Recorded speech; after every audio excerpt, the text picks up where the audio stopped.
America is the most litigious country in the world. That's its reputation across the globe. At any given turn, at any given moment, someone is looking to sue another person for the smallest thing or the gravest thing.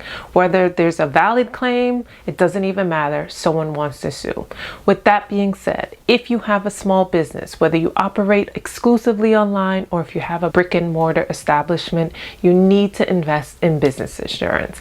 I know it's not the sexiest topic to talk about, but I will explain why in this video. It's a must that you need to really think about it for your business. It's the beginning of the year, so everyone's getting their affairs in order for their business, filing their taxes, reviewing unnecessary and necessary expenses, what their goals are for 2022. So it's a good time to think about insurance in ways that you may have not thought about. And I'll have some real life examples as well as some cautionary tales that you can learn from, because forewarned is forearmed.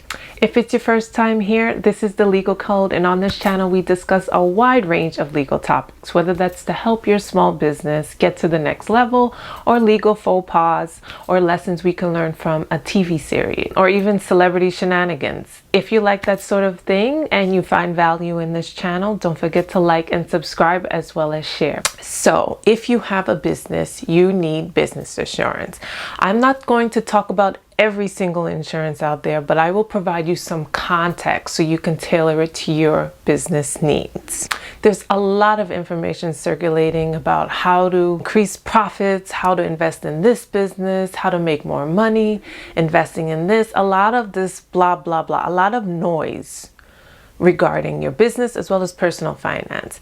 But there's not a lot of information out there about how to protect your business and keep your profits coming in once you're up and running. This is a blind spot I see in business management. One of the things that are often overlooked, it's business insurance. It's not a sexy topic, so people don't like to talk about. And there's distrust with insurance companies. I get that.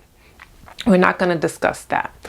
What we're going to discuss is business insurance fills in the gaps to make sure both your personal assets and your business assets are fully protected from unexpected catastrophes, because a catastrophe will happen. That's just the way life is.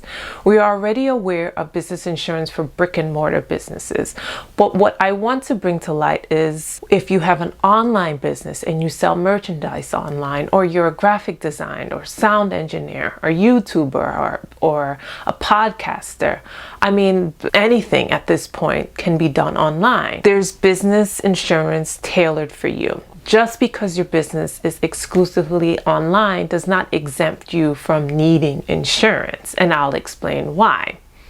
Also, you may be asking, if I have an LLC or a corporation, why do I need business insurance on top of that? That is because the LLC just protects your assets from being attached to obligations of the business in the event that there's a lawsuit.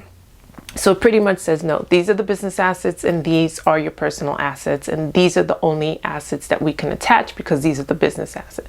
Therefore, you cannot lose your house or any other personal assets in a lawsuit. So if your business is sued and the court determines that your business did the wrongdoing and not the individual that owns the business assets will be used to cover what is owed to the plaintiff or the victim.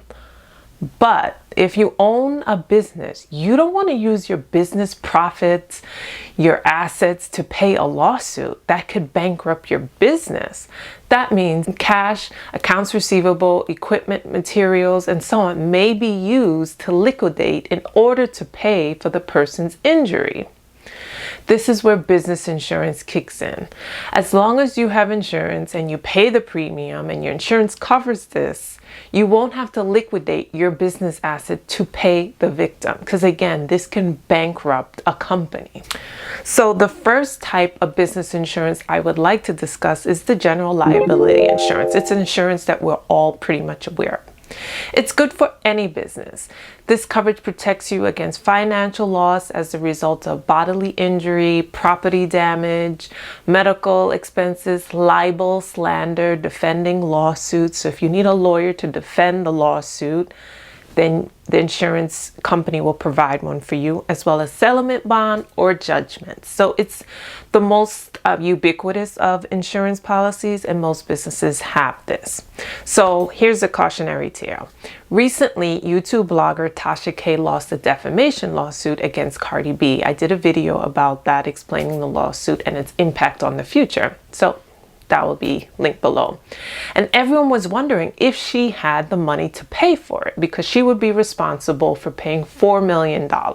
And in an interview recently, she admittedly said she does not have $4 million to pay Cardi B. Allegedly, at this moment, I think it's $4 million. You have to pay a celebrity. A lot of conversation has been, do you even have that amount of money to pay in this lawsuit? Like, is Tasha K worth that amount of money to pay that? I ain't got it. I always want to know. Listen, I'm so glad you said it. Listen, I ain't got it. Don't ask me for no money. I ain't got it. But listen, we have business things in place that takes care of things like this. Now, of course, the appellate court and the Supreme Court is in process right now. So that is true. You're not trying to pay that $4 million. You're gonna do the appeal. No. That's what the appellate court. And then I'm trying to pay $4 million. You got it. Can the limit burn? Listen, that YouTube, but that YouTube money is big checks. I thought it's good, but I got 2 children. But remember, the liability doesn't attach to her individual assets, but to her business. Her business was sued. If she has general liability insurance that is comprehensive enough, this will be used to pay the lawsuit. I say if it's comprehensive enough because there are limits to what insurance companies cover. Some cover up to $1 million. She faces $4 million. So if she has a higher amount, then it would cover. Or if she has multiple policies, then that should be enough to cover it. So anytime a business gets sued, like I said, for property damage, for libel, for slander, defamation, any sort of lawsuit of this nature, then the general liability insurance will cover it, as long as it's included in the policy. And so the business will not be responsible for footing the bill. So that's just one type of business insurance, but I wanted to give you that example because it's a real life example, and everyone was wondering whether or not she actually had the resources to pay it. So general liability works if you're a brick and mortar as well as an online business. So if you're a YouTuber, graphic designer, web designer, any of the above, it's a good idea to think about having that type of insurance. Now, product liability insurance is something we're also very familiar with. If you sell products online, manufacture, wholesale, distribute product online or in person, via your personal website or via an artisan sites like Etsy, product liability insurance is a must. Why? Because Americans spend $13 trillion on consumer products every year. Yes, Americans love to shop. We are consistent buyers of things. We buy things for work, things for recreation, things for our homes, things that we need to survive. I mean, the list goes on and on. We may not be the best at anything else but shopping. People purchase those goods with the expectation that those goods will function as the manufacturer and seller intended and not result in harm. Say you purchase a pressure cooker from a retailer on Etsy and you're cooking dinner and your pressure cooker all of a sudden just explodes out of nowhere, causing permanent eye damage. You can, of course, pursue a product liability suit. The manufacturer will use his insurance to offset paying for your medical bills and the lawsuit. So if you sell products online, invest in product liability insurance. I'm imploring you, in case one of your buyers has an accident related to your product and they sue you, you'll have a buffer. You'll have protection that won't bankrupt your company. This will kick in so you don't have to go out of pocket or liquidate the business's profits and assets in order to pay for the lawsuit. Also, product liability lawsuits are not limited to any particular type of product. They cover anything and everything that could be sold. Power cords, coffee makers, semi-trucks, airplanes, without any price or size restriction. Here are some examples of household items causing harm. This is really interesting because many people are artisans. They sell all sorts of various products. So here's some examples. We know all about the suit where 22 victims sued Johnson & Johnson for its faulty talcum powder that caused ovarian cancer. Each of the victims were awarded $25 million. So imagine you having to pay for something that caused this amount of harm, and the jury awards the victims this amount of money.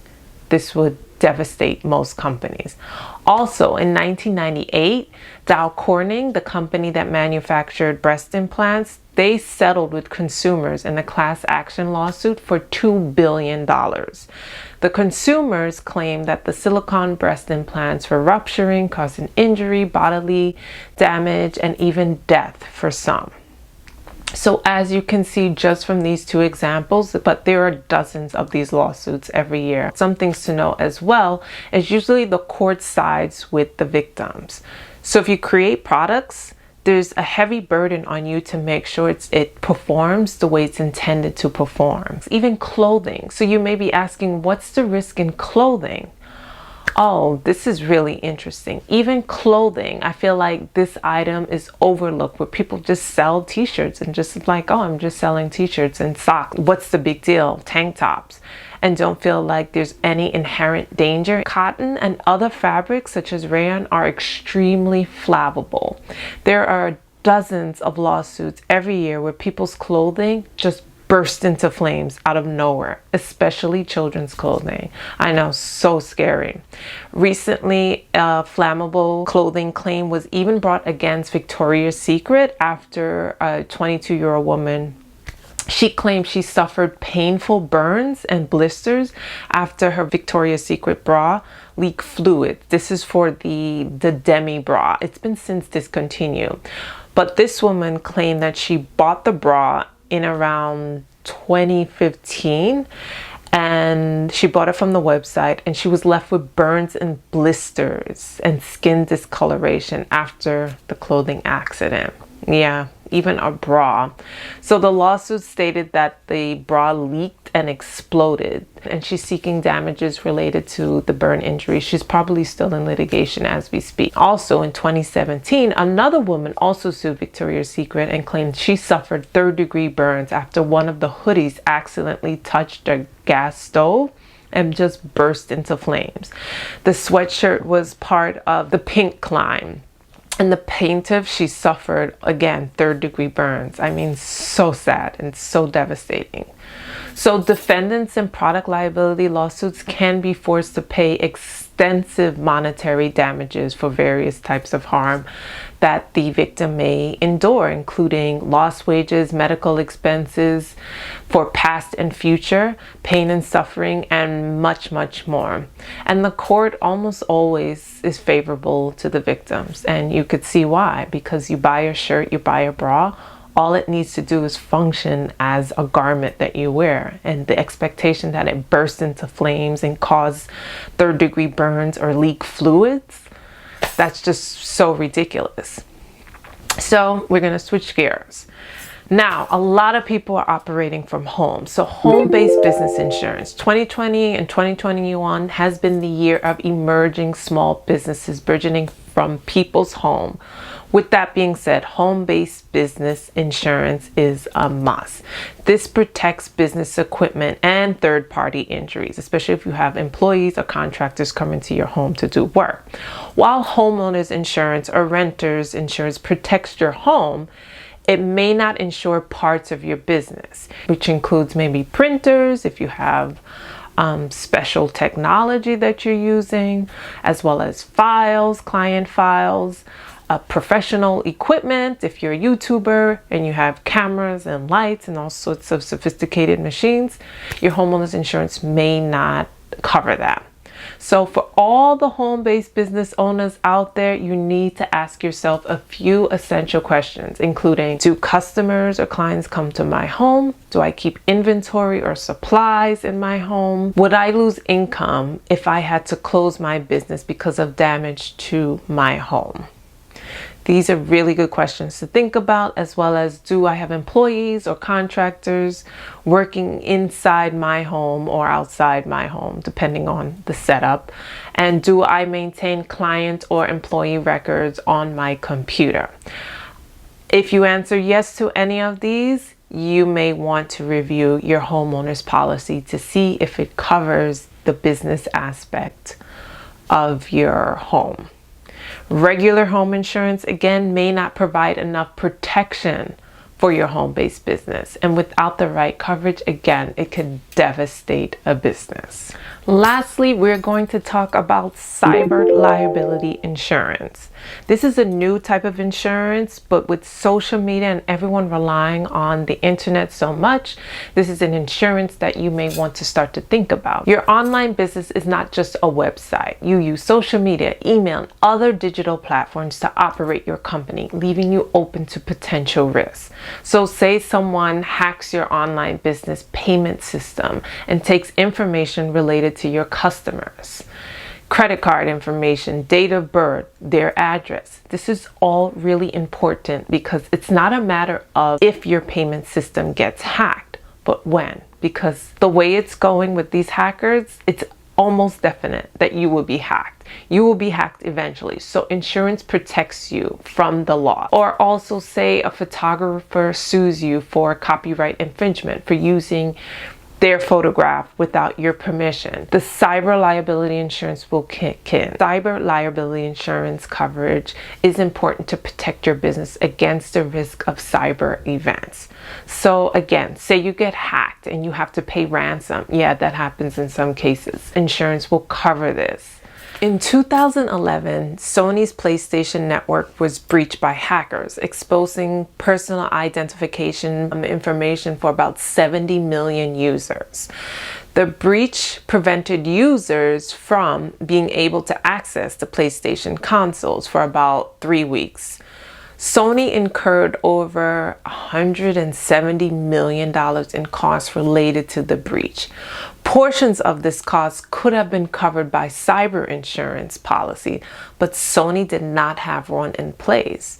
And the court decided that the Sony's general liability insurance only covered physical property damage, leaving Sony vulnerable and having to foot the bill for the costs relating to the cyber damages. So cyber risk coverage helps with the cost associated with remediation, including payment for the legal assistant, investigators, crisis communication, security alerts, customer credit cards, and the list goes on and on. So it's really, really extensive for anything that can happen on the net.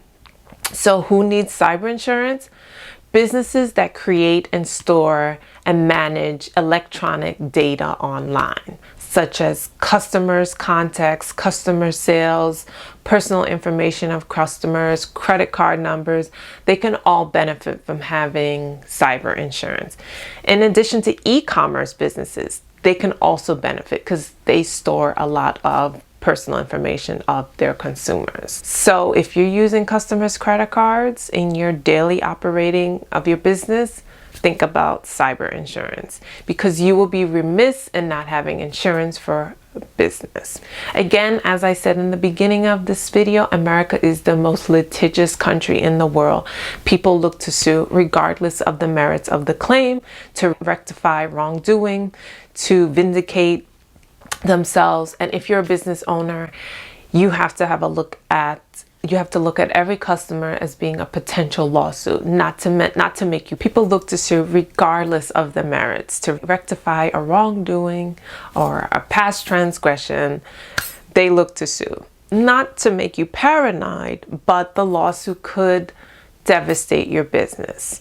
So along with getting other business aspects in order, don't forget to look into insurance and having good contracts, as well as do all you can do to mitigate risk and mitigate exposure to risks, to protect your assets.